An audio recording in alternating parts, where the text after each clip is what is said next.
ನಮಸ್ಕಾರ. ಅತಿಥಿ ಕಾರ್ಯಕ್ರಮಕ್ಕೆ ಸ್ವಾಗತ. ನಾನು ನವಿತಾ ಜೈನ್. ನಮ್ಮ ಇವತ್ತಿನ ಅತಿಥಿ ಮಾಜಿ ಪ್ರಧಾನಿ ದೇವೇಗೌಡ ಅವರ ಪತ್ನಿ ಚೆನ್ನಮ್ಮ ದೇವೇಗೌಡರು. ಕಾರ್ಯಕ್ರಮಕ್ಕೆ ಸ್ವಾಗತ. ತುಂಬಿದ ಸಂಸಾರ, ತುಂಬಿದ ಕುಟುಂಬ, ತುಂಬಿದ ಬದುಕು, ತುಂಬಿದ ಮನೆ, ಇವೆಲ್ಲದರ ಹೊರತಾಗಿಯೂ ಒಂದು ಸಲ ಹಿಂದಕ್ಕೆ ಹೋಗಿ ನೋಡಿದಾಗ ಏನ್ ಅನ್ಸತ್ತೆ? ಬೇಜಾರಾಗುತ್ತೆ. ಯಾಕೆ? ಇಲ್ಲ, ಚೆನ್ನಾಗಿ ಏನಾದ್ರು ವ್ಯತ್ಯಾಸ ಆದರೆ ಬೇಜಾರಾಗ್ತಾ ಇರುತ್ತೆ. ಸಾಕಷ್ಟು ನೋವಿದೆ, ದುಃಖ ಇದೆ, ಖುಷಿ ಇದೆ, ಸಂತೋಷ ಇದೆ. ಇವೆಲ್ಲದರ ಹೊರತಾಗಿಯೂ ಹಿಂದೆ ಒಂದು ಸಲ ಹೋಗಿ ನೋಡಿದಂತಹ ಸಂದರ್ಭದಲ್ಲಿ ರಾಜಕೀಯ ಯಾಕಾದ್ರೂ ಬೇಕಿತ್ತಪ್ಪ, ಅದನ್ನು ಹೊರತುಪಡಿಸಿದ ಒಂದು ಬದುಕು ನಮ್ಮಲ್ಲಿ ಇದ್ದಿದ್ರೆ ಚೆನ್ನಾಗಿತ್ತು ಅಂತ ಯಾವತ್ತಾದ್ರೂ ಅನ್ನಿಸಿದ ದಿನ ಅಥವಾ ಅನಿಸಿದ್ದು ಇದೆಯಾ? ನನಗೆ ಯಾವತ್ತೂ ಅನಿಸಿಲ್ಲ. ಅವೆಲ್ಲ ಬಂದಾಗ ಎದುರಿಸ್ತೀವಿ ಅದನ್ನು. ನಾನು ಯಾಕೆ ಈ ಪ್ರಶ್ನೆ ಕೇಳಿದೆ ಅಂದ್ರೆ, ಮೊನ್ನೆ ನಮ್ಮ ಸ್ಟುಡಿಯೋಗೆ ದೇವೇಗೌಡರು ಬಂದ ಸಂದರ್ಭದಲ್ಲಿ ಹೇಳಿದ್ರು, ನನ್ಗಿಂತ ಜಾಸ್ತಿಯಾಗಿ ನಮ್ಮ ಮನೆಯವರಿಗೆ ರಾಜಕೀಯ ಅಂದ್ರೆ ಇಷ್ಟ ಅಂತ ಹೇಳಿ. ರಾಜಕೀಯ ಅಂದ್ರೆ ನಿಮ್ಗೆ ಇಷ್ಟನಾ?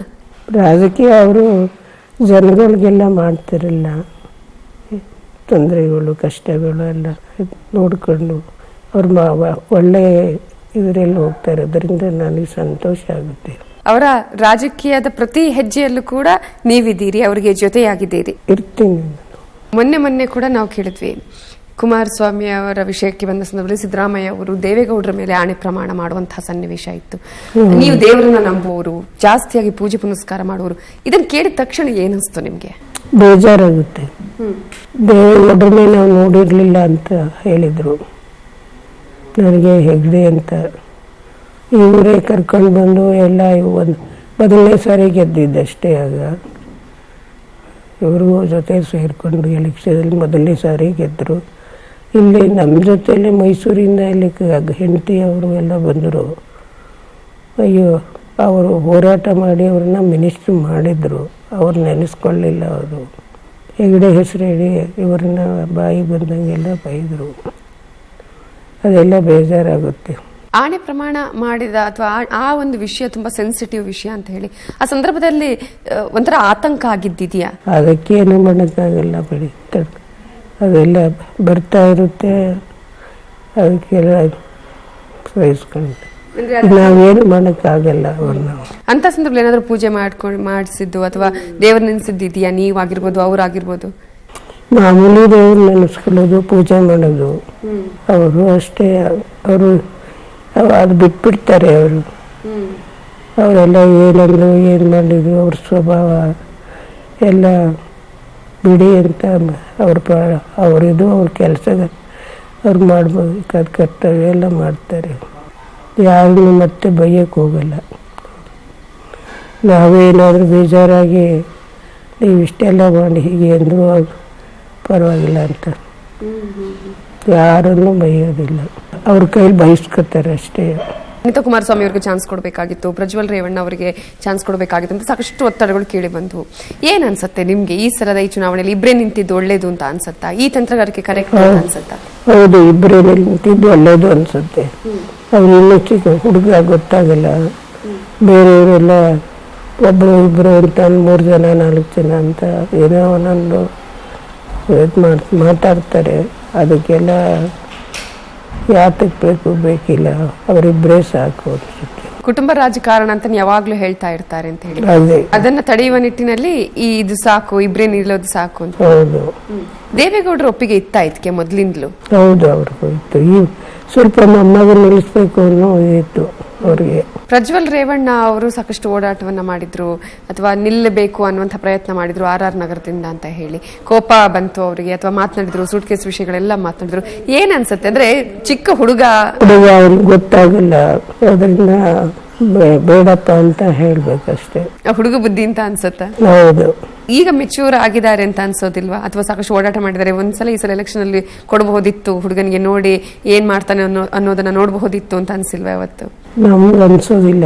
ಈ ರಾಜಕೀಯದಲ್ಲಿ ಆ ಥರ ಬೇಕಾದಷ್ಟು ಆಮೇಲೆ ಶುರು ಮಾಡ್ಕೊಳ್ಳೋರು ಅಪವಾದ. ಅದಕ್ಕಾಗಿ ಆ ಥರ ಏನು ಅನ್ಸೋದಿಲ್ಲ. ಇವರಿಬ್ಬರು ಇರ್ತಾರೆ, ಮಾಡ್ತಾರೆ. ಅದು ಇನ್ನೂ ಚಿಕ್ಕ ಹುಡುಗ, ಅನುಭವ ಇಲ್ಲ. ಏನೋ ಈಗಿನ ಕಾಲ ಹುಡುಗರು ಯಾರನ್ನೂ ಕಟ್ಕೊಂಡು ಓಡಾಡುತ್ತೆ, ಅದು ಗೊತ್ತಾಗೋದಿಲ್ಲ. ಎಲ್ಲ ಬುದ್ಧಿ ಮಾತಾಡ್ತಾನೆ, ಎಲ್ಲ ಮಾಡ್ತಾನೆ. ಎಲ್ಲರೂ ತಪ್ಪು ಮಾಡ್ಕೊಂಡ್ರು ಅಂತ ಬೇಡ ಅಂತ ಬೇರೆ ಅವ್ರಿಗೆಲ್ಲ ಮಾತಾಡಕ್ಕೆ ಅವಕಾಶ ಕೊಡಬಾರ್ದು ಅಂತ. ಬೇರೆ ಅವರನ್ನ ಮಾತು ಕೇಳಿ ಈ ತರ ಮಾತುಗಳು ಆಡಿದ್ರು ಆ ಟೈಮಲ್ಲಿ ಅಂತ ಅನ್ಸುತ್ತಾ ನಿಮ್ಗೆ? ಯಾರು? ಪ್ರಜ್ವಲ್. ಇಲ್ಲ, ಅದೇ ಮಾಡಬೇಕು ಅಂತ ಮಗನಿಗೆ ಆಸೆ ಇತ್ತು. ಅವನು BE ಮಾಡ್ಕೊಂಡಿದ್ದಾನೆ. ಸುಮ್ಮನೆ ಕಾಲ ಕಳೆಯೋದು. ಎಲೆಕ್ಷನ್ ಬಂತಲ್ಲ, ಅವನಿಗೆ ಇಲ್ಲ ಅಂದಿದ್ರೆ ಅವನು ಅದನ್ನ ಇದು ಮಾಡ್ತಾ ಇರಲಿಲ್ಲ. ಅವನು ಹುಡುಗ ಆಸೆ ಪಟ್ಟಿದ್ದ. ಈಗ ಲೋಕಸಭೆಗೆ ಕಳಿಸುವಂತಹ ಪ್ರಯತ್ನ ಮಾಡ್ತೀನಿ, ನೆಕ್ಸ್ಟ್ ಎಲೆಕ್ಷನ್ಗೆ ನಿಲ್ಲಿ ಅಂತ ಹೇಳಿದ್ದಾರೆ ದೇವೇಗೌಡರು. ಆ ಕರೆಕ್ಟ್ ಡಿಸಿಷನ್ ಅಂತ ಅನ್ಸುತ್ತಾ ನಿಮ್ಗೆ, ಅಥವಾ ಇದನ್ನ ಒಪ್ಕೊಂಡಿದಾರ ಪ್ರಜ್ವಲ್? ಅವನು ಒಪ್ಕೊಂಡಿಲ್ಲ. ಇವರದೇ ಎಲೆಕ್ಷನ್ ಬರುತ್ತೆ ಅದಕ್ಕೆ ಪಾರ್ಲಿಮೆಂಟಿನಲ್ಲಿ ಅಂತ ಅವನಿಗೆ ಹೇಳಿ ಸಮಾಧಾನ ಮಾಡ್ತಾ ಇರ್ತಾರೆ. ಅವನಿಗೆ ಇಷ್ಟ ಇಲ್ಲ ಅದು. ದೇವೇಗೌಡರು ಯಾವುದೇ ಒಂದು ನಿರ್ಧಾರವನ್ನು ತೆಗೆದುಕೊಂಡ್ರು ಅದರ ಹಿಂದೆ ಬೇರೆ ಸಾಕಷ್ಟು ಯೋಚನೆಗಳು ಇರುತ್ತೆ ಅನ್ನುವಂಥದ್ದು. ರಾಜಕೀಯ ತಂತ್ರಗಾರಿಕೆಯಲ್ಲಿ ನಿಪುಣರು ಅಂತ ಹೇಳಿ ಮೊದಲಿನಿಂದಲೂ ಕೂಡ ಇದೇ ತರದ ಸ್ವಭಾವನವರು. ನೀವು ಆ ದಿನಗಳಲ್ಲಿ ನೋಡಿದ ಹಾಗೆ ಹೇಗೆ? ಮೊದಲಿಂದಲೂ ಅವ್ರಿಗೆ ಇದೇ ಸ್ವಭಾವ. ಏನು ಅನ್ನೋದೇ ಗೊತ್ತಾಗೋದಿಲ್ಲ. ಮೋಸ ಮಾಡೋರು ಯಾರು ಬೇಕಾದರೂ ಅವರೇನೋ ಬಂದು ಇವ್ರ ಜೊತೆ ಇದು ಮಾಡ್ಕೊಂಡ್ರೆ ಅವ್ರಿಗೆ ರಾಜಕೀಯದಲ್ಲಿ ಅವರು ಮುಂದುವರಿಸ್ಬೇಕು, ಅವ್ರಿಗೆ ಒಳ್ಳೇದು ಮಾಡಬೇಕು. ಎಲ್ಲರನ್ನೂ ಇದೇ ಥರ ಮಾಡ್ಕೊಬಂದಿದ್ದಾರೆ. ಅವರೆಲ್ಲ ಇವರಿಗೆ ಮೋಸ ಮಾಡಿ ಹೋಗಿದ್ದಾರೆ. ಸಾಕಷ್ಟು ಬಾರಿ ಈ ತರದ ಮೋಸಗಳಾಗಿದೆ. ತುಂಬಾ ಆಗಿದೆ. ರಾಜಕೀಯದ ವಿಷಯಗಳನ್ನೆಲ್ಲ ನಿಮ್ ಜೊತೆ ಹಂಚಿಕೊಳ್ಳೋದು, ತುಂಬಾ ಬೇಜಾರಿನ ವಿಷಯಗಳನ್ನ ಹಂಚಿಕೊಳ್ಳೋದು, ಮನೇಲಿ ಮಾತನಾಡೋದೆಲ್ಲ ಇದೆಯಾ? ಹೆಚ್ಚಾಗೇನು ಮಾತಾಡೋದೇ ಇಲ್ಲ. ಆ ಸಮಯದಲ್ಲಿ ಬೇಜಾರದಲ್ಲಿ ಸುಮ್ಮನೆ ಇರ್ತಾರೆ. ಇದು ನಮ್ಮ ಮಕ್ಕಳ ಜೊತೆ ಏನಾದರೂ ಒಂದೊಂದು ಮಾತಾಡ್ಕೊತಾರೆ. ಅದನ್ನ ನಮ್ಮ ಇದು ಮಾಡೋದಕ್ಕೆ ಹೋಗೋದಿಲ್ಲ. ನಾವು ಸುಮ್ಮನೆ ಇದ್ಬಿಡೋದು. ಬೇಜಾರದಲ್ಲಿದ್ದಾಗ ಅವ್ರನ್ನ ನೀವು ತಪ್ಪು ಮಾಡಿದ್ರಿ ಹಾಗೆ ಹೀಗೆ ಅವ್ರನ್ನ ಮೋಸ ಮಾಡ್ಬೋದು ಏನು ನಾವು ಹೇಳಕ್ಕೆ ಹೋಗೋದೇ ಇಲ್ಲ. ಮೊದಲಿನಿಂದಲೂ ಅಂದ್ರೆ ಏನು ಮಾತುಕತೆ ಅಂದ್ರೆ ಈ ತರದ ರಾಜಕೀಯ ಮಾತುಕತೆ ಇಲ್ವಾ, ಅಥವಾ ಮೊದಲೆಲ್ಲ ಹೇಳ್ಕೊಡ್ತಾ ಇದ್ರ? ಮೊದಲೆಲ್ಲ ಅದೇ ಏನೋ ಒಂದೊಂದ್ಸರಿ ಹೇಳ್ಕೊಳ್ಳೋರು. ಅವ್ರು ನಾವೇ ಇದು ಮಾಡಿದ್ರು ಅವರು ಅದಕ್ಕೆ ಇದು ಮಾಡ್ತಾ ಇರಲಿಲ್ಲ. ಹೋಗ್ಲಿ ಬಿಡಿ ಅಂತ ರಾಜಕೀಯ ದೇಶ ಅವ್ರ ಮೇಲೆ ಮಾಡ್ತಾ ಇರಲಿಲ್ಲ. ಅವರು ಬೇಕಾದಷ್ಟು ಜನ ಅವ್ರು ತುಂಬ ಇವರೇ ಬೇಕಾದಷ್ಟು ಮಾಡಿಬಿಟ್ಟಿರ್ತಾರೆ. ಅವರಿಗೆ ಅಷ್ಟಿಷ್ಟು ಮಾಡಿಲ್ಲ. ತೊಂದರೆ ಕಷ್ಟ ಎಲ್ಲ ಅವ್ರ ಜೊತೆಲೇ ಇದ್ದು ಅವರೇ ಇವರಿಗೆ ತೊಂದರೆ ಕೊಟ್ಟಿದ್ದಾರೆ. 17ನೇ ವಯಸ್ಸಿಗೆ ನಿಮ್ಗೆ ಮದುವೆ ಆಯ್ತು. ಆ ಸಮಯದಲ್ಲಿ ನಿಮ್ಗೆ ರಾಜಕೀಯ ಗೊತ್ತಿತ್ತಾ? ಆ ಸಂದರ್ಭದಲ್ಲಿ ಇಲ್ಲ ರಾಜಕೀಯ ಏನು ಅಂತ ಗೊತ್ತಿಲ್ಲ, ಏನು ಗೊತ್ತಿರ್ಲಿಲ್ಲ. ಇವರು ಆನಂತರ ಮದುವೆ ಆದ ನಂತರ ಇವರು ಪಾಲಿಟಿಕ್ಸ್ಗೆ ಎಂಟ್ರಿ ಆಗಿದ್ದು. ರಾಮಚಂದ್ರ ಅವರು ಇರ್ತಿರ್ಲಿಲ್ಲ. ಅವ್ರ ಜೊತೆ ಅವರು ಆಗ ಮಿನಿಸ್ಟರ್ ಹಾಕಿದ್ರು. ಅವರು ನಮ್ಮ ಊರ ಪಕ್ಕದವರು ಅದ್ರ ಪರಿಚಯ ಇತ್ತಲ್ಲ. ಅವ್ರು ಕಂಡ್ರೆ ಅವರು ಇವ್ರಿಗೆಲ್ಲ ಹೇಳೋರು ಬುದ್ಧಿ. ಇವ್ರು ಕಂಡ್ರೆ ತುಂಬ ಪ್ರೀತಿ. ಇವ್ರಿಗೂ ಅಷ್ಟೇ ಅವ್ರು ಕಂಡ್ರೆ ತುಂಬ ಪ್ರೀತಿ. ಅವರೇ ರಾಜಕೀಯಕ್ಕೆ ಇವ್ರನ್ನ ಪ್ರೋತ್ಸಾಹ ಕೊಟ್ಟಿದ್ದು. ನಾನು ಮದುವೆ ಆದ ದಿವಸದಿಂದಲೂ ಈ ನಿಮಿಷದವರೆಗೆ ನಾನು ಮೊದಲು ಒಬ್ಬ ಸಾಮಾನ್ಯ ಸಣ್ಣ ಗುತ್ತೇದಾರ, ಅಲ್ಲಿಂದ ಹಿಡಿದು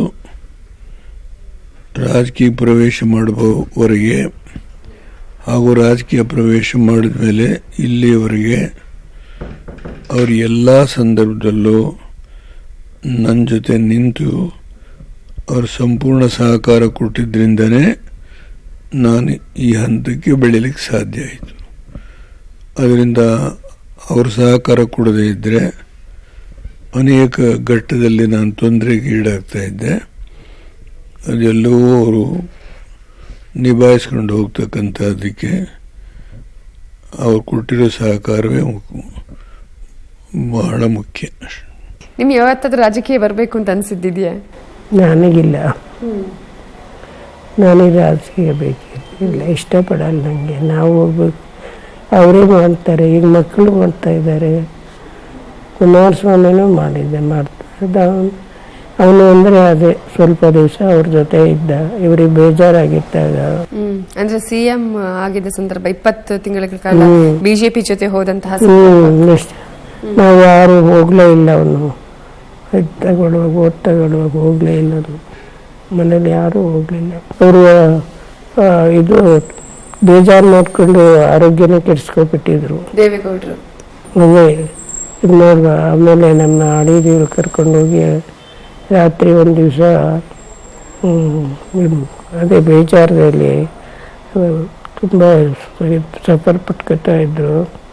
ಆಮೇಲೆ ನಮ್ಮ ಅಳಿಯ ಕರ್ಕೊಂಡು ನಾನು ಫೋನ್ ಮಾಡಿದೆ, ಯಾರಿಗೆ? ನಮ್ಮ ಅಳಿಗೆ ಫೋನ್ ಮಾಡಿದೆ. ಅವ್ರು ಬಂದು ಮಲೆ ಹಾಸ್ಪಿಟ್ಲಿಗೆ ಕರ್ಕೊಂಡೋಗಿ ಅವರು ಏನೋ ಮನಸ್ಸಿನಲ್ಲಿ ತುಂಬ ಇದು ಮಾಡ್ಕೊಬಿಟ್ಟಿದ್ರು. ಕರ್ಕೊಂಡೋಗಿ ಅಲ್ಲಿ ಟ್ರೀಟ್ಮೆಂಟ್ ಕರ್ಕೊಂಡು ಬಂದರು. ಅಂದ್ರೆ ಅದಕ್ಕಿಂತ ಮೊದಲು ಕೇಳಿದ್ರು ಕುಮಾರಸ್ವಾಮಿ ಅವರು ನಾನು ಹಿಂಗೆ ಸರ್ಕಾರ ಮಾಡ್ತೀವಿ ಅಂತ? ಅವನು ಕೇಳಲಿಲ್ಲ. ಅವರೇ ಎಲ್ಲ ಅವನ್ನ ಕರ್ಕೊಂಡೋಗಿ ಮನೆಗೆ ಬಂದು ನಮ್ಮಲ್ಲಿ ಯಾರನ್ನೂ ನೋಡ್ದಂಗೆ ಮಾಡಿಬಿಟ್ರು. ಜಮೀರು ಅನ್ನೋನು, ಚಲುವರಾಯ ಸ್ವಾಮಿ ಅವ್ರ ಕಡೆ ಇವ್ರ ಕಡೆ ಎಲ್ಲ ಅವನಿಗೆ ಮನಸ್ಸು, ನಮ್ಮ ತಂದೆ ಹುಷಾರಿಲ್ವಂತೆ, ನನಗಿದು ಬೇಡ, ವಾಪಸ್ಸು ನಾನು ಹೋಗ್ತೀನಿ ಅಂತ ಬಂದೆ, ಬೇಡ ಬೇಡ ಅಂತ ಕರ್ಕೊಂಡು ಹೋಗಾರಂತೆ. ಆ ಸಂದರ್ಭದಲ್ಲಿ ಮಾತಾಡ್ತಿರ್ಲಿಲ್ಲ? ಇದ್ರಲ್ಲಿ ಮಾತಾಡ್ತಾ ಇರಲಿಲ್ಲ, ಅವ್ನು ಬರ್ತಿರ್ಲಿಲ್ಲ. ಅವನಿಗೆ ಬಿಡಕ್ಕೆ ಬರ್ತಾ ಇರಲಿಲ್ಲ. ಅವ್ರದ್ದೇನೇನು ಅನ್ಕೊಡ್ಬೇಕು ಅದಕ್ಕೆ ಅವ್ರು ಉಪಯೋಗಿಸ್ಕೊಂಡ್ರು. ನಿಮ್ಮ ಹತ್ರನೂ ಮಾತಾಡ್ತಿರ್ಲಿಲ್ವಾ? ನಮ್ಮ ಹತ್ರ ನಮ್ಮ ಹತ್ರನೂ ಒಂದು ಮಾತಾಡ್ತಿರ್ಲಿಲ್ಲ. ಹಾಗೆ ಹೆಚ್ಚಾಗಿ ಬರ್ತಿರ್ಲಿಲ್ಲ, ಮನೆಗೆ ಬರ್ತಾ ಇರಲಿಲ್ಲ ಅವನಾಗ. ಎಷ್ಟು ಟೈಮ್ ಆ ಥರನೇ ಇದ್ರು? ಸ್ವಲ್ಪ ಹಾಗೆ ಬರುವ. ಆಮೇಲೆ ಬಿಟ್ಟ ಮೇಲೆ ಬರ್ತಾ ಇದ್ದ. ಅವ್ರಿಗೋಸ್ಕರ ಎಲ್ಲ ಹೋದ್ರೆ ಅವರೆಲ್ಲ ಮಿನಿಸ್ಟರ್ ಅದಕ್ಕೆಲ್ಲ ಹೋದ್ರೆ ಇವನು ಹೋಗಿದ್ರೆ ಅದಕ್ಕೆ ಇವನ್ಗೆ ಕರ್ಕಟ್ಟು ಮನೆ ತಂದೆಯವ್ರ ಮಾತು ಕೇಳ್ದಂಗೆ ಹೋಗಂಗೆ ಮಾಡಿ. ಅವ್ರು ಕಾಂಗ್ರೆಸ್ನವರು ಅಂಟನೋ ಯಾರೋ ಅವ್ರಿಗೆ ಇವನಿಗೆ ಡೆಪ್ಟಿ ಮಿನಿಸ್ಟರ್ ಕೊಡ್ತೀವಿ, ಪಾರ್ಟಿ ಸೇರ್ಕೊಳ್ಳಿ ಅಂತ ಇವ್ರ ಹತ್ರ. ಅದಕ್ಕೆ ಅವರೇ ಬೇಜಾರಾಯಿತು. ಇವ್ರ ಹತ್ರ ಬಂದವ್ರು ಪಾಪ ಕೂತಿದ್ದಾರೆ. ನಾನು ಅವ್ರಿಗೆ ಉತ್ತರ ಏನು ಹೇಳಿ, ಅವ್ರು ಇವನ್ನ ಡೆಪ್ಟಿ ಮಿನಿಸ್ಟರ್ನೇ ಮಾಡ್ತೀವಿ, ಬನ್ನಿ ನಮ್ಮ ಪಾರ್ಟಿ ಸೇರ್ಕೊಂಡ್ರು, ನಾವೇ ಸರ್ಕಾರ ಮಾಡೋಣ ಅಂತ ಅವರು ಕೇಳಿದರು. ಅವ್ರು ತುಂಬ ಸಫರ್ ಪಟ್ಟರು. ಅವ್ರಿಗೇನು ಉತ್ತರ ಹೇಳಿ ಅಂತ. ಇವನ್ನ ಅಲ್ಲಿ ಹೋಗ್ಬಿಟ್ನಲ್ಲ, ಅವರೆಲ್ಲ ಕರ್ಕೊಂಡು ಹೋದ್ರೆ ಬಿಡದೆ. ಕಾಂಗ್ರೆಸ್ ಜೊತೆ ಹೋಗೋದು ಅವಾಗ ಇಷ್ಟ ಆಯ್ತು ಇವ್ರು? ಇವ್ರಿಗಿಷ್ಟ ಆಯ್ತು. ಅವ್ನು ಅಲ್ಲಿ ಹೋಗ್ತೀನಿ ಅಂತ ಬರ್ತಾ ಇದ್ರೆ ಬಿಡ್ಲಿಲ್ವಂತೆ. ಇವಾಗ ಹೇಳ್ತಾನಲ್ಲ. ಬಟ್ ಮನೆಯವ್ರ ಹತ್ರ ಆಗಿರ್ಬೋದು, ಈಗ ಅಪ್ಪನ ಹತ್ರ ಅಥವಾ ಅಮ್ಮನ ಹತ್ರ ಕೇಳಲು ಕೂಡ ಇಲ್ವಾ ಆ ಸಂದರ್ಭದಲ್ಲಿ ಅಂತ ಅವರು ಇವ್ರಿಗೆ ಹತ್ರ ಬರೋಕ್ಕೆ ಬಿಡ್ಲಿಲ್ಲ ಅವ್ರನ್ನ. ಅಲ್ಲ, ಅಲ್ಲಿವರೆಗೂ ಕೂಡ ಮಾತಾಡ್ತಾ ಇದ್ರು, ಈ ತರ ಮಾಡ್ತೀನಿ ಅನ್ನೋದನ್ನ ಹೇಳಕ್ಕೆ ಹೋಗ್ಲಿಲ್ಲ. ಅದು ಅವನು ಹೇಳಲಿಲ್ಲ, ಬರ್ಲಿಲ್ಲ. ಹೋದ್ರಿಂದ ಬೇಡ ಅಂತಾರೆ, ಕಾಂಗ್ರೆಸ್ ಜೊತೆ ಸೇರ್ಕೋತಾರೆ ಅಂತ. ಅಂದ್ರೆ ಅವ್ರಿಗೆ ಇಷ್ಟ ಇರ್ಲಿಲ್ಲ ಕಾಂಗ್ರೆಸ್ ಜೊತೆ ಹೋಗೋದು ಕುಮಾರಸ್ವಾಮಿ ಅವರಿಗೆ?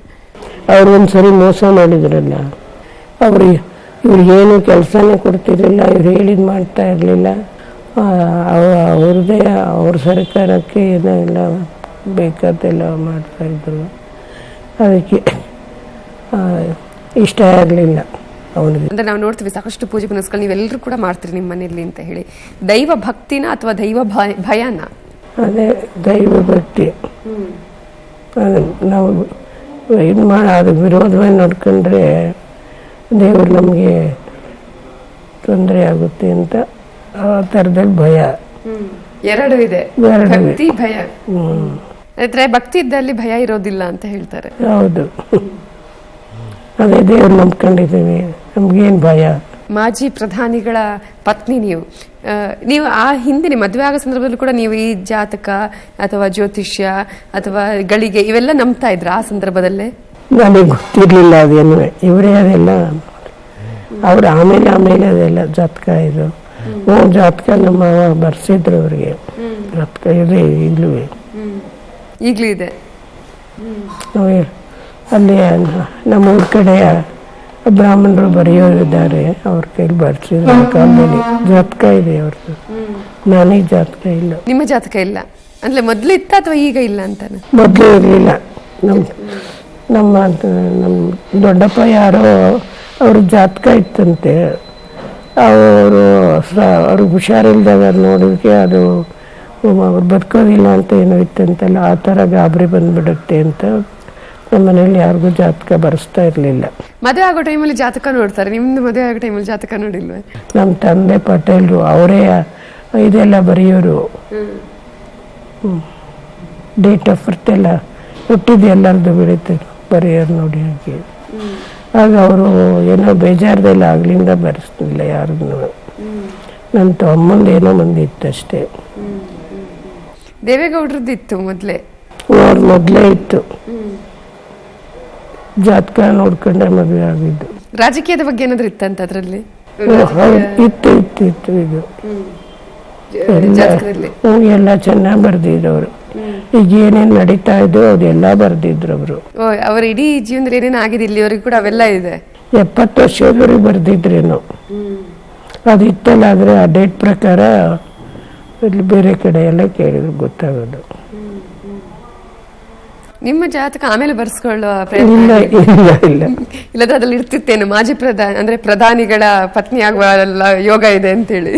ಅವೆಲ್ಲ ಗೊತ್ತಾಗೋದಾಗ ಬರ್ದಿರ್ಲಿಲ್ಲ, ಬರ್ಸಿರ್ಲಿಲ್ಲ. ಈಗ ಆನಂತರನು ಬರ್ಸಿಲ್ಲ, ಯಾವತ್ತು ಇಲ್ಲಿವರೆಗೂ ಕೂಡ ಬರ್ಸೇ ಇಲ್ಲ. ಡೇಟ್ ಆಫ್ ಬರ್ತ್ ಇದೆ ಇದ್ರೆ ತಾನೇ ಜಾತಕ. ಅಂದ್ರೆ ಮನೇಲಿ ಹೇಳಿಲ್ವಾ ಅವಾಗ್ಲೇ, ಅಂದ್ರೆ ಡೇಟ್ ಆಫ್ ಬರ್ತ್? ನಾನು ಹುಟ್ಟಿದ್ದು ಜೂನ್ನಲ್ಲಿ ಅಂತ ನಮ್ಮ ತಾಯಿ ಹೇಳೋರು, ಏಕಾದಶಿ ದಿವಸ ಹುಟ್ಟಿದ್ದು. ಅವಾಗ್ಲೂ ನೀವು ಇಷ್ಟೇ ಪೂಜೆ ಅಥವಾ ದೇವರ ಭಕ್ತಿ ನಿಮ್ಗೆ ಇತ್ತಾ, ಅಥವಾ ಇವುಗಳನ್ನೆಲ್ಲ ನೋಡೋದು, ಈ ತರ ಜಾತಕ ಟೈಮ್ಗಳನ್ನ? ಅವೇನು ನಂಗೆ ಗೊತ್ತಿರ್ಲಿಲ್ಲ. ಇವೆಲ್ಲ ಹೇಗೆ ಮತ್ತೆ ಕಲ್ತಿದ್ದು? ಅಂದ್ರೆ ಇವ್ರ ಪುಸ್ತಕ ಇದೆಲ್ಲ ಓದಿನಲ್ಲ, ದೇವ್ರ ಕಡೆ ಬರೋದು ನಂಗೆ. ದೇವೇಗೌಡರು ಮೊದ್ಲೇ ಗೊತ್ತಿತ್ತ ಇವೆಲ್ಲ ಕೂಡ? ಇವೆಲ್ಲ ಅವ್ರು ತಿಳ್ಕೊಳ್ತಾ ಇದ್ರ? ಅವ್ರ ಜಾತಕ ನೋಡ್ಕೊಳ್ಳೋರು, ಹಾಗಾಗಿ ಯಾರ ತೋರ್ಸೋರು, ಜಾತಕ ನೋಡ್ತಾರಲ್ಲ ಅವ್ರಿಗೆ. ಅಲ್ಲ, ಕಾಲ ಆಗಿರ್ಬೋದು. ಈಗ ಯಾವುದೇ ಒಂದು ಪೂಜೆ ಮಾಡ್ಬೇಕು ಅಥವಾ ಯಾವುದೇ ಒಂದು ಕಾರ್ಯಕ್ರಮ ಮಾಡ್ಬೇಕು ಅಂದ್ರೆ ಕಾಲದ್ದೆಲ್ಲ ಹೇಗೆ ಅಂತ ಹೇಳಿ ಅವಾಗ್ಲೇ ಅವ್ರು ತಿಳ್ಕೊಂಡಿದ್ರ? ಅದೇ ಸತ್ಯನಾರಾಯಣ ಪೂಜೆ ಎಲ್ಲ ಮಾಡಿವು ನಾವು, ಪ್ರತಿ ವರ್ಷ ಮಾಡಿವು. ಅಲ್ಲಿ ನಮ್ಮ ದೇವ್ರ ಈಶ್ವರ ಅದೇ ಊರಲ್ಲಿರೋದು. ಆ ದೇವ್ರು ಯಾವಾಗಲೂ ಪ್ರತಿ ಸೋಮವಾರ ಅವ್ರ ನಾವು ಹೊಳೆನರಸೀಪುರಕ್ಕೆ ಹೋದ್ರೆ ಎಲ್ಲಿದ್ರು ಹೋಗಿ ಪೂಜೆ ಮಾಡಿಸ್ಕೊಂಡ್ ಬರೋರು. ಈ ತರ ನಂಬೋದು ಅಥವಾ ಈ ತರ ಟೈಮಿಂಗ್ಸ್ ನೋಡಿ ನಾವು ಕೆಲಸವನ್ನ ಮಾಡೋದು, ಅದು ನಿಜವಾಗ್ಲೂ ಒಳ್ಳೇದು ಅಥವಾ ಒಳಿತಾಗಿದೆ ಅಂತ ನಿಮ್ಗೆ ಅನ್ಸಿದ್ಯಾ ಎಲ್ಲವನ್ನ ನೋಡಿದಾಗ? ಆಗಿದೆ ಆಗಿದೆ ಎಲ್ಲ ಸನ್ನಿವೇಶಗಳಲ್ಲೂ. ಇನ್ನು ನಿಮ್ಮ ಕುಟುಂಬದಲ್ಲಿ ಈಗ ಭವಾನಿ ಅವರಿಗೂ ಕೂಡ ಆಸೆ ಇತ್ತು ಅಂತ ಹೇಳಿ, ಅವರು ಕೂಡ ನಿಲ್ಬೇಕು, ಎಲೆಕ್ಷನ್ ನಿಲ್ಬೇಕು ಅಥವಾ ಮಂತ್ರಿ ಆಗ್ಬೇಕು ಅನ್ನುವಂಥದ್ದು. ಅನಿತಾ ಕುಮಾರಸ್ವಾಮಿಗೆ ಈ ಸಲ ಕೂಡ ನಿಲ್ಬೇಕು ಅನ್ನುವಂಥ ಆಸೆ ಇತ್ತು ಅಥವಾ ಒತ್ತಡವನ್ನು ಕೂಡ ಹಾಕ್ತಾ ಇದ್ರು ಅಂತ ಹೇಳಿ. ಈ ರಾಜಕೀಯ ಇಡೀ ಫ್ಯಾಮಿಲಿಯಲ್ಲೇ ಈಗ ರಾಜಕೀಯ ಇದೆ. ನಿಮ್ಗೆ ಏನನ್ಸುತ್ತೆ ರಾಜಕೀಯವನ್ನ ನೋಡಿದಾಗ ಅಥವಾ ಇಡೀ ಫ್ಯಾಮಿಲಿಯಲ್ಲಿ ರಾಜಕೀಯವನ್ನ ನೋಡಿದಾಗ? ಇವಾಗ ಭವಾನಿಗೂ ಬೇಕಿಲ್ಲ, ಅನಿತನಿಗೂ ಬೇಕಿಲ್ಲ ರಾಜಕೀಯ. ಅವರೇ ಮಾಡ್ತಾರಲ್ಲ ನನ್ನ ಮಕ್ಕಳಿಗೆ, ಅವ್ರಿಗೆ ಮಾಡೋಕ್ಕಾಗುತ್ತೆ. ಈಗ ಭವಾನಿ ಜಿಲ್ಲಾ ಪಂಚಾಯತಿ ಮೆಂಬರ್ ಅವಳು, ಅನಿತಾ ಒಂದ್ಸರಿ ಗೆದ್ದಿದ್ಲಲ್ಲ, ಈ ಕುಮಾರಸ್ವಾಮಿ ಅಲ್ಲಿ ನಿಲ್ಸಿದ್ದ. ಅಂದ್ರೆ ಅನಿತಾ ಅವರಿಗೆ ಇಂಟ್ರೆಸ್ಟ್ ಇರ್ಲಿಲ್ವಾ ಅಥವಾ ಮನೆಯಿಂದ ನಿಲ್ಸಿ? ಅವಳಿಗಾಗಿರ್ಲಿಲ್ಲ, ಇವರೇ ನಿಲ್ಸಿದ್ರು, ಅದೇನೋ ಗೊತ್ತಾಗ್ಲಿಲ್ಲ. ಮತ್ತಿನ್ನೊಂದೆರಡು ಸರಿ ಇದರಲ್ಲಿ ರಾಮನಗರ ದಲ್ಲಿಗೆ ಸೋತ್ಲು. ಅಂದ್ರೆ ರಾಜಕೀಯವನ್ನು ಅವರಿಗೆ ತಿಳ್ಕೊಂಡಿದ್ದಾರೆ ಅಂತ ಅನ್ಸುತ್ತಾ ಹೇಗೆ ಇಬ್ರು ಕೂಡ? ಭವಾನಿ ಸ್ವಲ್ಪ ಹೆಚ್ಚಾಗಿ ತಿಳ್ಕೊಂಡವಳೆ. ಅವ್ರ ಫ್ಯಾಮಿಲಿನೇ ಪಾಲಿಟಿಕ್ಸ್ ಅಲ್ಲಿ ಇದೆಯಾ ಭವಾನಿ ಅವ್ರದ್ದು? ಏನೂ ಇಲ್ಲ, ಅವ್ರ ಆ ಥರ ರಾಜಕೀಯದಿಂದ ಬಂದವರಲ್ಲ. ಇವರು ನಮ್ಮನೆ ಬಂದ ಆಮೇಲೆ ಈಚೆಗೆ ರಾಜಕೀಯ ಬೇಕು ಅನ್ಸೋದು. ಭವಾನಿ ಆಗಿರ್ಬೋದು, ಅನಿತಾ ಅವರ ಅಕ್ಕ ತಂಗಿಯವರು ಹೇಗಿದ್ದಾರೆ? ಚೆನ್ನಾಗಿದ್ದಾರೆ? ಎಲ್ಲರೂ ಒಟ್ಟಿಗೆ ಇರುವಂತ ಪ್ರಯತ್ನ ಏನಾದ್ರು ಇದೆಯಾ? ಅವ್ರ ಮನೇಲಿ ಇರ್ತಾರಲ್ಲ, ಏನಾದ್ರು ಫಂಕ್ಷನ್ ಆದ್ರೆ ಚೆನ್ನಾಗಿರ್ತಾರೆ ಅಷ್ಟೇ, ಅವ್ರ ಪಾಡಿಗೆ ಅವ್ರು ಇರ್ತಾರೆ. ಅಂದರೆ ಸಂಸಾರದ ಹೊಣೆಗಾರಿಕೆಯೂ ಇದೆ. ಈಗೆಲ್ಲ ಮಕ್ಕಳುಗಳು ಬೇರೆ ಬೇರೆ ಆಗಿದ್ದಾರೆ. 4 ಜನ ಗಂಡು ಮಕ್ಕಳು ಅವ್ರವ್ರು ಬೇರೆ ಬೇರೆ ಕಡೆ ಇದ್ದಾರೆ. ಆದರೂ ಒಂದೊಂದು ಸಾರಿ ಅವ್ರಿಗೆ ಫೋನ್ ಮಾಡಿ ಆರೋಗ್ಯ ಮತ್ತೊಂದು ಇದೆಲ್ಲ ವಿಚಾರ ಮಾಡ್ತಾರೆ. ಯಾಕೆಂದರೆ ತಾಯಿ ಅಲ್ವಾ. ನಿಮಗೆ ಕುಮಾರಸ್ವಾಮಿ ಅವರಲ್ಲಿ ಆಗಿರ್ಬೋದು ಅಥವಾ ನಿಮ್ಮ ಮಕ್ಕಳಲ್ಲಿ ದೇವೇಗೌಡರ ಗುಣ ಕರೆಕ್ಟ್ ಆದ ಗುಣ ಅಂತ ಬಂದಿದೆ ಅನ್ನೋದಾದ್ರೆ ಯಾರಿಗೆ? ಅಷ್ಟ ಅವರಷ್ಟು ಗುಣ ಯಾರಿಗೂ ಇಲ್ಲ. ರೇವಣ್ಣ ಸ್ವಲ್ಪ ದೇವ್ರ ಪೂಜೆ ಇದು ಮಾಡ್ತಾರೆ. ಕುಮಾರಸ್ವಾಮಿ ರಾಜಕೀಯ ಮಾಡ್ತಾನೆ ಅವನು.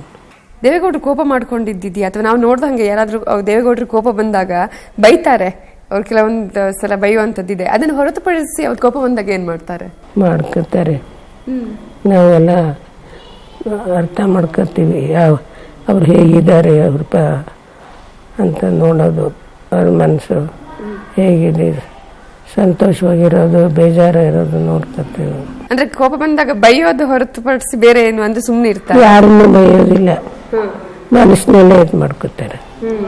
ಆಮೇಲೆ ಯಾವಾಗಲೂ ಹೇಳ್ತಾರೆ. ಹೇಗೆ ಲೈಫ್ ಸ್ಟೈಲ್ ಹೇಗಿದೆ ಅವ್ರು ಮೊದಲಿಂದಲೂ ಕೂಡ ಏನ್ ಪಾಲಿಸ್ಕೊಂಡು ಬಂದಿದ್ದಾರೆ ಅದೇ ತರ ಇದೆಯಾ, ಚೇಂಜಸ್ ಆಗಿದೆಯಾ ಈಗ? ಅವರಿಗೆ ಇದಕ್ಕೆ ಪ್ರಕೃತಿಯ ಸರಿ ಇದಾಗಿ ಯಾವ ಥರ ಇರಬೇಕು ಆ ಥರ ಇರ್ತಾರೆ. ಆಗೆಲ್ಲ ಜಾಸ್ತಿ ಓಡಾಟ ಇದು, ಸ್ವಲ್ಪ ಊಟ ಜಾಸ್ತಿ ಮಾಡೋದು, ಈಗೇನು ಮಾಡಲ್ಲ. ಇದು ನಮ್ಮ ವಯಸ್ಸಿಗೆ ಎಷ್ಟು ಬೇಕೋ ಅಷ್ಟು ಅಂತ ಅವರೇ ಎಲ್ಲರೂ ಡಾಕ್ಟ್ರ್.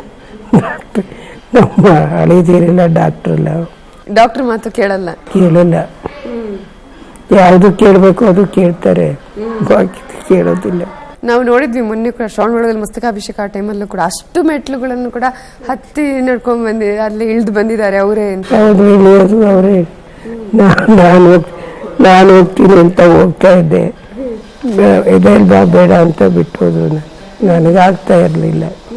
ಆರೋಗ್ಯ ಈಗ ಅಂದ್ರೆ ಚೆನ್ನಾಗಿದೆಯಾ ಹೇಗೆ ಅವ್ರದ್ದು? ಈಗ ಇಲ್ಲ ಪಾಪ, ಒದ್ದಾಡ್ತಾರೆ, ಕಾಲೆಲ್ಲ ಊತ ಬಂದಿದೆ, ಜಾಸ್ತಿ ಓಡಾಡ್ತಾ ಇರ್ತಾರೆ, ಅದು ತೋರಿಸ್ಕೊಳ್ಳೋದೇ ಇಲ್ಲ, ನಿದ್ದೆನೂ ಸರಿಯಾಗಿ ಮಾಡಲ್ಲ. ಅಪ್ಪ ರಾಜಕೀಯದಲ್ಲೇ ಪೂರ್ತಿ ಮುಳುಗೋಗಿದ್ರು. ಅವರಿಗೆ ರಾಜಕೀಯನೇ ಜೀವ, ರಾಜಕೀಯದಲ್ಲೇ ಎಲ್ಲ ಊಟ ತಿಂಡಿ ಎಲ್ಲ ರಾಜಕೀಯನೇ ಆಗಿತ್ತು. ನಾವೆಲ್ಲ ಚಿಕ್ಕವರಿದ್ದಾಗಿಂದ ನೋಡ್ತಾನೆ ಇದ್ವಿ.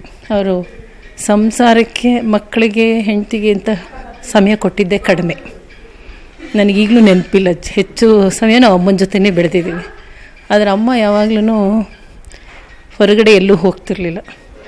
ಮಕ್ಕಳುಗಳಿಗೆ ವಿದ್ಯಾಭ್ಯಾಸದ ಕಡೆಗೆ ಹೆಚ್ಚು ಗಮನ ಕೊಡ್ತಿದ್ರು. ಬರೋರು ಹೋಗೋರು ತುಂಬ ಜನ ಇರ್ತಿದ್ರು. ಆದ್ರೂ ಅಂಥ ಬ್ಯುಸಿ ಇರುವಾಗ್ಲೂ, ಬರೋ ಹೋಗೋ ಜನ ಜಾಸ್ತಿ ಇದ್ರೂ ಮಕ್ಕಳಿಗೆ ವಿದ್ಯೆದಕ್ಕೆ ಪ್ರಾಮುಖ್ಯತೆ ಕೊಟ್ಟು, ವಿದ್ಯೆ ಒಂದಿದ್ದರೆ ಎಲ್ಲ ಆಸ್ತಿ ಕೊಟ್ಟಂಗೆ ಅನ್ನೋದನ್ನು ಅಮ್ಮ ಯಾವಾಗಲೂ ಹೇಳೋರು. ನಮ್ಮನ್ನು ವಿದ್ಯಾವಂತರನ್ನು ಮಾಡಿದ್ದೆ ಅಮ್ಮ ಅಂತ ಹೇಳಬೇಕು. ನಿಮ್ಮ ಆರೋಗ್ಯದ ಬಗ್ಗೆ ಅವ್ರು ಕಾಳಜಿ ಮಾಡ್ತಾರ? ನನಗೂ ಮಾಡ್ತಾರೆ. ನಾನು ಪೂಜೆ ಮಾಡುವಾಗ ಏನು ಪೂಜಾದವ್ರಿಗೇನು ತಿನ್ನೋದಿಲ್ಲ, ಆಗ ಬೈತಾರೆ. ನಿಖಿಲ್ ಈಗ ಸಿನಿಮಾದಲ್ಲಿದ್ದಾರೆ ಅಂತ ಹೇಳಿ, ಹಾಗಾಗಿ ನಿಖಿಲ್ ಕೂಡ ಏನಾದರೂ ರಾಜಕೀಯಕ್ಕೆ ಬರುವಂತಹ ಚಾನ್ಸಸ್ ಇದೆಯಾ? ಏನೂ ಗೊತ್ತಿಲ್ಲ, ಅವನೇನು ಬರೋ ಹಾಗಿಲ್ಲ. ನಾವು ಬರದೇ ಹೋದ್ರೆ ರಾಜಕೀಯಕ್ಕೆ ಬರದೇ ಹೋದ್ರೆ ಸಾಕು, ಸಿನಿಮಾ ಬಿಟ್ರೆ ಸಾಕು ಅನ್ನಿಸ್ತಾ ಇದೆ. ಯಾಕೆ? ನಮ್ಗೆ ಯಾಕೆ ಬೇಕದ ಸಿನಿಮಾ? ಇಷ್ಟ ಇಲ್ಲ ನಮಗೆ, ಸಿನಿಮಾನು ಇಷ್ಟ ಇಲ್ಲ. ಅವ್ರು ಏನ್ ಮಾಡ್ಬೇಕು ಅಂತ ಆಸೆ? ಮತ್ತೆ ಅವನು ಏನೋ ಬೇರೆ ಯಾವ್ದು ಜೀವನೋಪಾಯ ಒಂದು ಅದು ಯಾವ ಮಾಡಕ್ಕಿದ್ದು, ದೇವ್ರೇನು ಜ್ಞಾನ ಕೊಟ್ಟಿದ್ದವನು ಅಷ್ಟೇ. ನೋಡಿದೀರಾ ಸಿನಿಮಾ? ನೋಡಿದೀರಾ? ನೋಡಿದ್ವಿ, ಬೇಜಾರಾಗುತ್ತೆ. ಯಾಕೆ? ಮಾಡೋದು ನೋಡಿ. ಈಗ ಇನ್ನೊಂದು ಮೂವಿ ಕೂಡ ಮಾಡ್ತಾ ಇದ್ದಾನೆ. ಈಗ ಅವ್ರ ಅಪ್ಪ ಅವನಿಗೆ ಪ್ರೋತ್ಸಾಹ ಕೊಟ್ಬಿಟ್ಟಿದ್ದಾನೆ. ಅವನಿಗೆ ರಾಜಕೀಯದ ಕಡೆ ಜ್ಞಾನ ಇಲ್ಲ, ಸಿನಿಮಾ ಜ್ಞಾನ ಅವನಿಗೆ. ಬೇಡ ಕಣಪ್ಪ ಅಂದ್ರೆ ಹೇಳಿದೀರಾ ಬೇಡ ಇವೆಲ್ಲ ಅಂತ? ಇಡೀ ಇಲ್ಲಿಯವರೆಗಿನ ಜೀವನ ನೋಡಿದಾಗ ನಿಮ್ಗೆ ಖುಷಿ ಇದೆಯಾ? ಅದೇ ಬರ್ತಾ ಇರುತ್ತೆ. ನೀವು ದೇವೇಗೌಡರಿಂದ ಕಲ್ತಿದ್ದು ಅನ್ನುವಂಥದ್ದು ಏನಾದ್ರೂ ಇದೆಯಾ? ಅದು ಏನೋ ಬೇಕು, ಅದು ಬೇಕು, ಇದು ಬೇಕು, ಏನು ಅವ್ರು ಚೆನ್ನಾಗಿದ್ರು ಸಾಕು, ಅಷ್ಟೇ ಸಾಕು. ಅವೇ ಸಂತೋಷವಾಗಿ ಇರೋದೇ ಇಷ್ಟ ನನಗೆ. ಕುಮಾರಸ್ವಾಮಿ ಅವರು ಮತ್ತೊಮ್ಮೆ ಸಿಎಂ ಆಗ್ಬೇಕು ಅಂತ ಆಸೆ ಇದೆಯಾ ನಿಮ್ಗೆ? ನಾವು ಆಸೆ ಇದ್ರೆ ಆಗುತ್ತಾ, ಇಲ್ಲ ಅಂದ್ರೆ ಇಲ್ವ. ಅವು ಏನೋ ಜನ ಏನೋ ಇದು ಮಾಡ್ತಾ ಇದ್ದಾರೆ. ಅದು ದೈವ ಕೃಪೆ ಹೇಗಿದೆಯೋ, ಭಗವಂತನ ಆರೋಗ್ಯ, ಹಾರ್ಟ್ ಆಪ್ರೇಷನ್ ಆಗಿದೆ, ನನಗೆ ಅದೇ ಇದು. ಇಷ್ಟು ಓಡಾಡ್ತಾನೆ, ಮಾತಾಡ್ತಾನೆ, ಸ್ವಲ್ಪ ಮಾತಾಡಪ್ಪ, ಇಷ್ಟು ಮಾತಾಡ್ತೀಯಲ್ಲ ಅಂದರೆ ಅದು ಏನು ಸ್ವಲ್ಪ ಹೆಂಗಮ್ಮ ಮಾತಾಡೋದು ಅಂತಾನೆ. ಇವತ್ತಾಗಲೇ ಸ್ವಲ್ಪ ಹುಷಾರಿಲ್ಲ ಅಂತ. ಸಾಕಷ್ಟು ವಿಚಾರಗಳನ್ನ ನಮ್ಮ ಜೊತೆ ಹಂಚಿಕೊಂಡಿದ್ದೀರಾ. Thank you very much.